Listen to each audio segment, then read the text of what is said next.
Hey everybody, Alex Kozora, SteelersDepot.com, back with a Pittsburgh Steelers recap and analysis of their 1916 win over the Atlanta Falcons on Sunday. Pittsburgh now 5-7 on the year. It's weird to say that because we're talking about a win streak here, first time that's happened all year, and just on the surface. And yes, I was wrong picking this game for those who watched my preview video. Although I bet you got pretty scared in that fourth quarter, which is a rite of passage to be a Steelers fans watching a game. But just off the top, for this team to win back-to-back road games on a short week against, I think, teams that certainly aren't great, but I think Atlanta's a well-coached, generally speaking, fundamental team with a good identity and good rushing attack. That's so tough to do. I just want to say that out loud, that you have to appreciate that. Yes, it's not the Eagles and the Chiefs that you just beat, but I don't care. Back-to-back road wins, short weeks, 6 days like that. That says a lot about this team. So, in talking about this one, starting with the Steelers offense, it's more of the same. It's taking care of the football. It's establishing and having an efficient, effective run game. Najee Harris was a dude on Sunday. The run blocking was decent at times, but Harris was certainly creating yards after contact. His vision seemed to be really strong in this one. So, all around, great performance by Najee Harris, a guy that we didn't think was going to play this week, getting there on Thursday. And so, for a guy that got hurt like that, really impressive overall. But not just him, Benny Snell, Jalen Warren on third down. And so this team stayed on schedule. They converted on third down. They're at 50% on third down. Their situational football has gotten better. Still really struggling to finish drives, not only just once they get into the red zone, 1 of 3 inside the 20 on Sunday, but even some of the red zone fringe stuff where they're at the 30 and they get knocked back by false starts and things like that, penalties.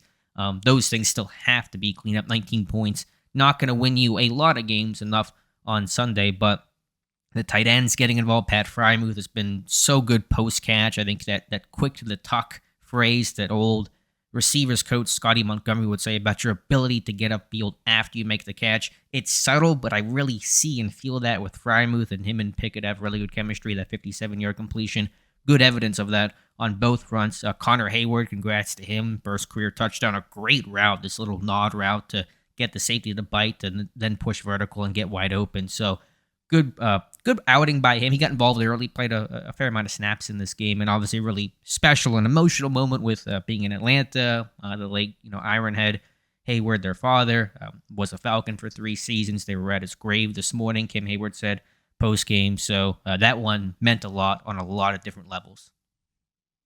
Defensively, it was a little Colts-like, really strong in the first half. Third quarter, things begin to wane and fade a bit with the Falcons getting their run game going. And that's one reason why the Pittsburgh offense, to go back to that briefly, not finishing those drives was such a killer, because the Falcons are a run-heavy team. They can't play from behind. They don't play down by multiple scores well. Haven't had to do it much this year either. And so if you could have gotten some touchdowns and really built a sizable lead beyond, say, 10 points, that would have changed the complexion of the game, and it's very unlikely Atlanta gets back into that one. But the run defense struggle, guys not getting off of blocks and just not winning the point of attack. Not a ton of missed tackles, just not simply doing some of the fundamental lane integrity and, again, block shedding, things like that. So that was an issue. The Falcons' pass game really did nothing. Thought Cam Sutton had a good game.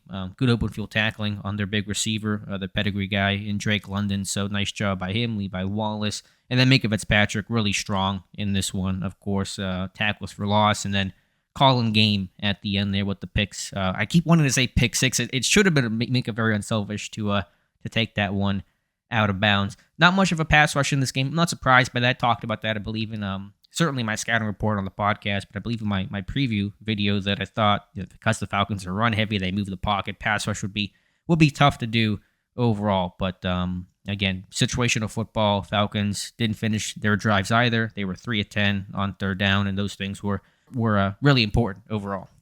Quick note on special teams. Have to talk about special teams. Matthew Wright, one of my winners of the game, 3 field goals from 46-plus yards out, and then a great job in terms of the angles and placement on those kickoffs. So Patterson, a non-factor in the return game. Excellent job by Matthew Wright. One of them doinked in. Always scary, but hey, 3 points are 3 points. Presley Harvin, and then that great punt at end of the game there, down at the 1.